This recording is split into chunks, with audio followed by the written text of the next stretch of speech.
చెప్పండి. పెద్ద మనిషి నువ్వు ఇప్పుడు దాదాపుగా 65 సంవత్సరాలు ఉన్నట్లున్నావు. అంటే నువ్వు ఒక 40 ఏళ్ల కింద కొన్నావు దీన్ని. దీని విలువ అప్పుడు ఎంతుండే, ఇప్పుడు ఎంత ఉండబోతుంది? ఎందుకు మరి ఇలాంటి ఆకరైతుల కన్ను దాని మీద ఎందుకు పడవలసొస్తుంది ఈ ల్యాండ్ మాఫియా వాళ్ళది? 42 సంవత్సరాల క్రితం మా నాన్నగారు కొన్నారండి. అప్పుడు రూ. 3,500 కొన్నారు. అంటే రూ. 3,500 కదా అని చెప్పేసి జనాలు అనుకోవచ్చు.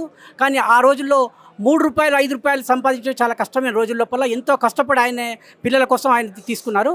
అది ఇప్పుడు 2000 సంవత్సరం వరకు కూడా దాని మీద ఎవరి దృష్టి పడలేదు. ఎప్పుడైతే ఓఆర్ఆర్ వచ్చిందో, ఎప్పుడైతే రియల్ ఎస్టేట్ భూమి వచ్చిందో అప్పుడు ఈ భూ బకాసురులు వీళ్ళు ఈ కబ్జాదారులు వాటి మీద కన్నుబడింది. వాటి మీద కన్నుబడి వాళ్ళు డూప్లికేట్ పేపర్స్ తీసుకొని ఫోర్జరీ పత్రాలు సృష్టించుకొని వాళ్ళు సెకండ్ డాక్యుమెంట్స్ కింద క్రియేట్ చేసి ఈ రైతుల నుంచి ఇన్వెస్టిగేట్ చేసి వాళ్ళ పేరు మీద చేసేసుకున్నారు. ఇప్పటికీ కూడా ఈసీ మా పేరుతో ఉందండి. ఒరిజినల్ డాక్యుమెంట్స్ మా పేరుతో ఉన్నాయి. కానీ మా వాళ్ళు ఎవరు వెళ్ళినా కూడా అక్కడికి వెళ్ళనివ్వకుండా వాళ్ళ అది బౌన్సర్స్తో అనుకోనివ్వండి, ఇంకా ఎవరితోనో కిరాయి గుండాలతో అనుకోండి అటాక్ చేస్తున్నారు, కేసులు పెడుతున్నారు, రాళ్ల దాడి కూడా చేస్తున్నారు. కానీ మరి ప్రభుత్వానికి తెలియదా అంటే ప్రభుత్వానికి కూడా తెలుసు అండి. మేము ఎన్నోసార్లు రిప్రజెంటేషన్ ఇచ్చాము కూడా, లోకాయుక్తకు కూడా తెలుసు, అందరికీ తెలుసు. కానీ ఇప్పుడు మా అదృష్టానో మరి కేవలం మేమే కాదండి, మాలాగా ఈ ఎన్నో కుటుంబాలు ఎన్నో వెంచర్స్ కూడా ఇట్లా కబ్జాలకు గురై ఉన్నారు. రంగనాథ్ గారు, రేవంత్ రెడ్డి గారు కలగజేసుకొని వాళ్ళు మాకు సరైన న్యాయం చేకూర్చి రియల్ పట్టాదారులకు రియల్ వాళ్ళకి ఇచ్చేసి మాకే ఇమ్మని అనలేదు. మా పేరుతో ఉంటే మాకు ఇవ్వండి, మేమే కొంటే మాకే ఇవ్వండి, అంతే తప్పితే మేమేదో అన్యాక్రాంతంగా చేయమని చెప్పేసి కానీ వేరే ఉద్దేశంగా అనలేదు. మాలాగా కూడా ఎంతోమంది బాధితులు ఉన్నారు. కాబట్టి ఈ ముఖ్యంగా ఈ జంట నగరాల్లో ఉన్న ఇటువంటి ఎవరికి ఎటువంటి అన్యాయం జరిగినా అటువంటి అన్నింటినీ దృష్టిలో పెట్టుకొని అందరికీ న్యాయం చేసి మాకు కూడా న్యాయం చేస్తే మేము రేవంత్ రెడ్డి గారికి, రంగనాథ్ గారికి కృతజ్ఞతలు ఉంటామండి. ఈ సంబంధించిన రెవెన్యూ శాఖ మంత్రికి పొంగులేటి శ్రీనివాసరెడ్డికి ఈ అంశం పైన మీరు కలిసి మెమరాండం ఇచ్చారా?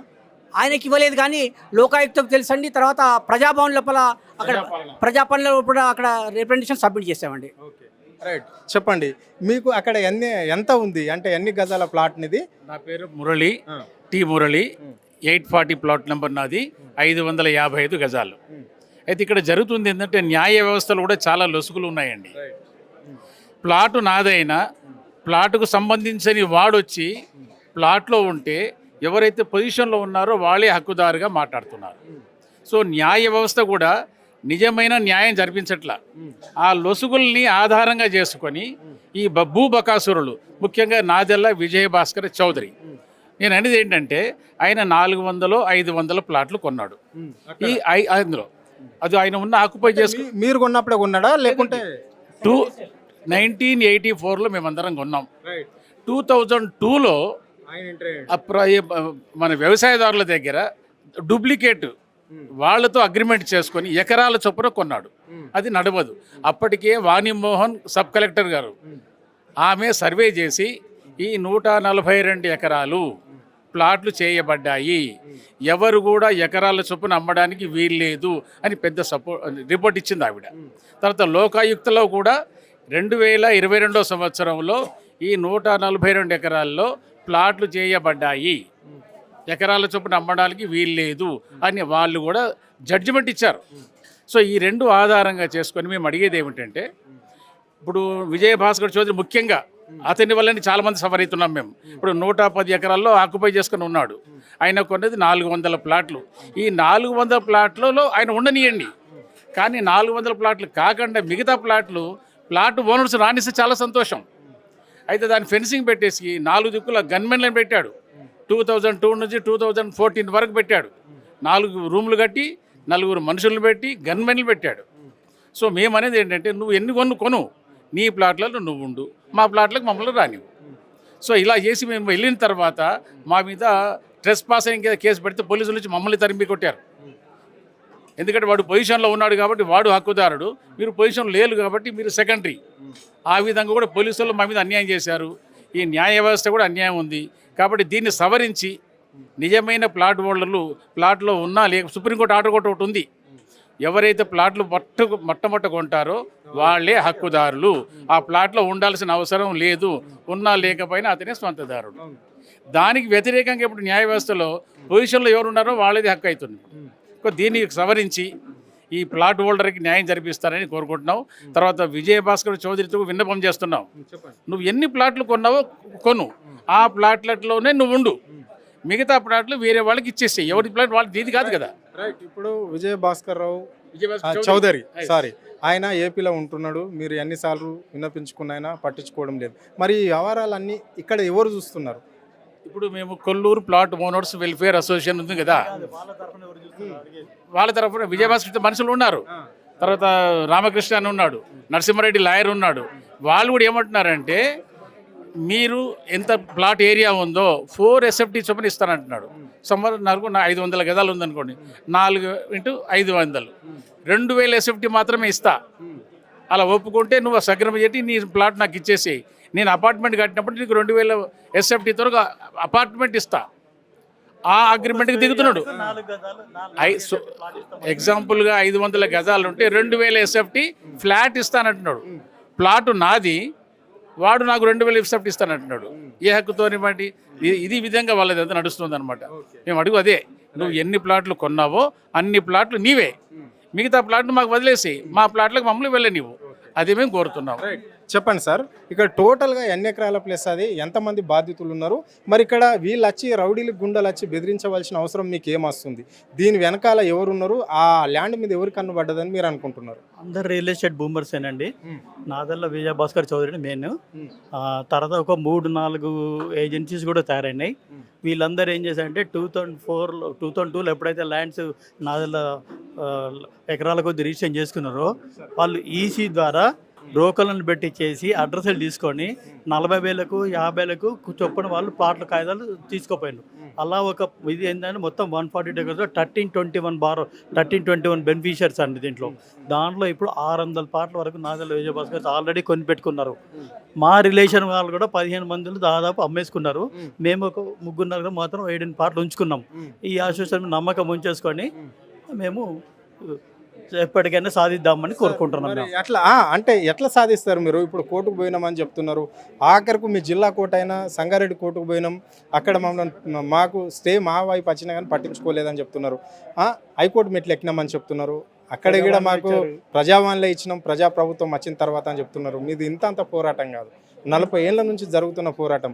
మరి ఎలాంటి న్యాయం కావాలనుకుంటున్నారు? ఎట్లా న్యాయం జరుగుతుంది అనుకుంటున్నారు? గవర్నమెంట్ ఇంటర్ఫైర్ అయిపోయి రియల్ ప్లాట్ హోల్డర్స్ని ఐడెంటిఫై చేసి వాళ్ళకి ఇప్పిస్తారని మేము ఆశిస్తున్నాం. మరి ఈ అంశం పైన ఇప్పుడు మీరు ప్రజాభవన్లో వినతి పత్రం ఇచ్చారు చెన్నారెడ్డి గారికి, బాగానే ఉంది.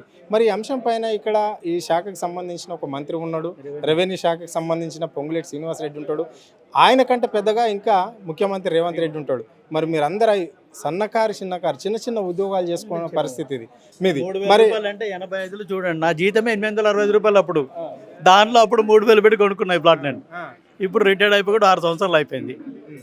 సార్ ఎట్లుండబోతుంది మరి మీ కార్యాచరణ? ఏ విధంగా ఉండబోతుంది? ఈరోజు హైదరాబాద్ నడి ఒడ్డు మీదకి మీరు వచ్చేసారు, మరి ఇంకా ఏ విధంగా ఉండబోతుంది? ఇప్పుడు మీరు ఒక అన్న చెప్పినట్లే కనిపించిన చెట్టుకు మొక్కుతున్నాం, పుట్టకు మొక్కుతున్నాం, రౌతుకు మొక్కుతున్నాం, రాళ్ళకు మొక్కుతున్నాం, మాకు న్యాయం కావాలని.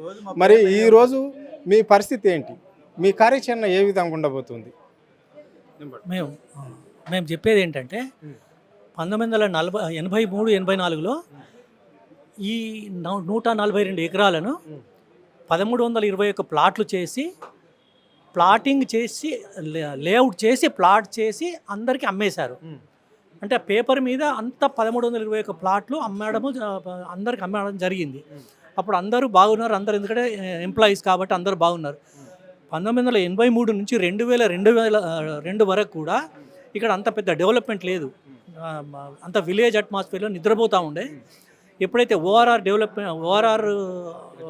వచ్చి తర్వాత అక్కడ డెవలప్మెంట్ అవుతుందో, ఇప్పుడు ఈ మీసరా, ఈ నాదెళ్ళ అటువంటి వాళ్ళ యొక్క కన్నుపడి వాళ్ళు ఏం చేశారంటే మళ్ళీ ఇదే రైతులతోటి మాకు అమ్మింది ఏదైతుందో 4 జీపీఏ హోల్డర్స్గా 19 మంది రైతులు ఈ 142 ఎకరాలను అమ్మారు. దాన్ని మళ్ళీ వాళ్ళే వీళ్ళకు సెకండ్ రిజిస్ట్రేషన్ చేశారు. ఎవరికి? ఈ నాదెళ్ళ అసోసియేట్ వాళ్ళకి సెకండ్ రిజిస్ట్రేషన్ చేసి, ఆ సెకండ్ రిజిస్ట్రేషన్ చేసిన తర్వాత కూడా వాళ్ళు పాస్బుక్లు తీసుకోవడానికి ట్రై చేస్తే రెవెన్యూ డిపార్ట్మెంట్ వాళ్ళకి పాస్బుక్లు ఇవ్వలేదు. ఎందుకంటే మీరు ఈసీ తీస్తే మా పేరే వస్తుంది, ఈరోజు కూడా ఈసీ తీస్తే మా పేరే వస్తుంది. అంటే రెవెన్యూ రికార్డ్ ప్రకారం మాకే ఉంది, వాళ్ళ రిజిస్ట్రేషన్ కాలేదు. వాళ్ళకు పాస్బుక్లు రావడం లేదు.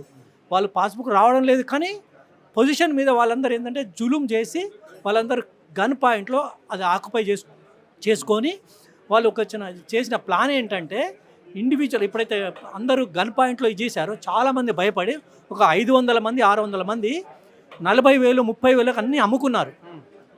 ఈ ప్లాట్స్ ఈ 1321 మంది లోపల 400-500 మంది అమ్ముకున్నారు.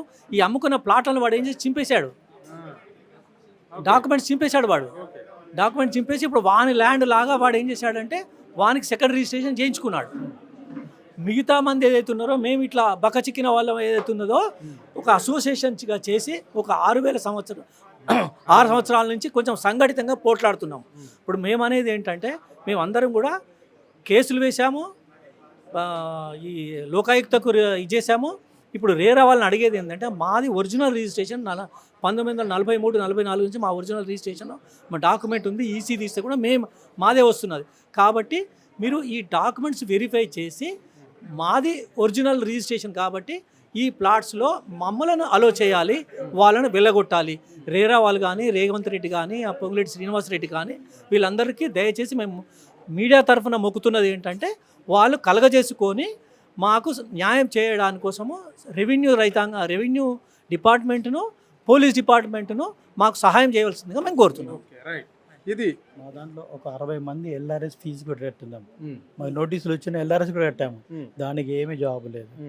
ఓకే, ఈసీలలో వచ్చినాయి, సెయిలీలు ఉన్నాయి, ఎంఆర్ఎఫ్ నుంచి నోటీస్ వచ్చింది, డబ్బులు కట్టినాం. ఈ పెట్టిన 60,000 కూడా అట్టపోతున్నట్టున్నాయి.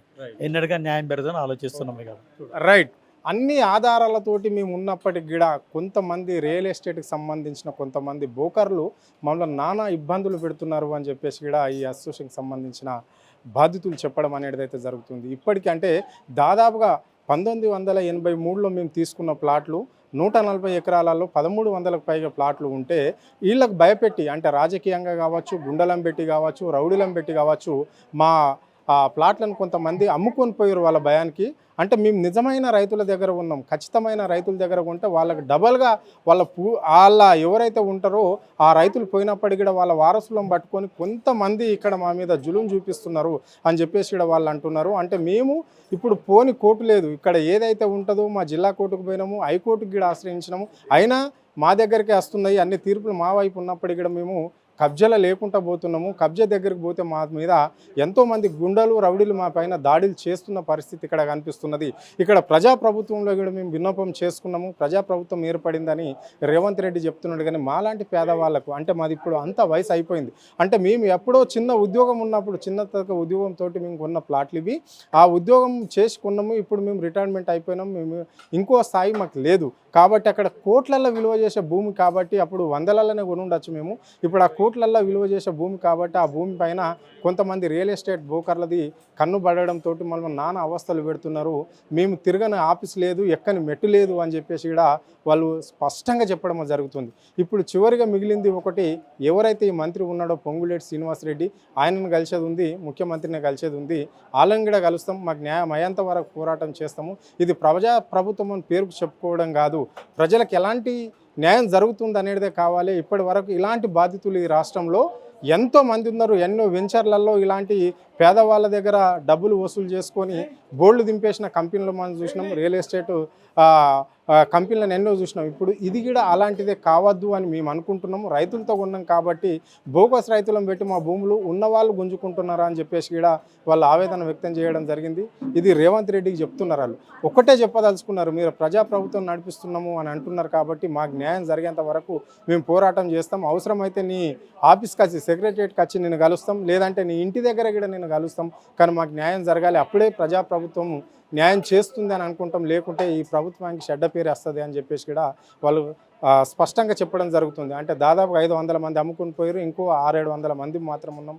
ఇక మాకు ఏం లేదు, ఇక ఈ భూమి మాకు ఇవ్వకపోతే ఈ ఆకతాయిలను తప్పించుకోకపోతే మేము సూసైడ్ చేసుకోవాల్సిన పరిస్థితి ఉంది రాష్ట్రంలో అని చెప్పేసి కూడా వాళ్ళు కరాఖండిగా చెప్పడం జరిగింది. కెమెరా పర్సన్ కళ్యాణ్ తో అరుణ్, ఆద్య టీవీ, హైదరాబాద్.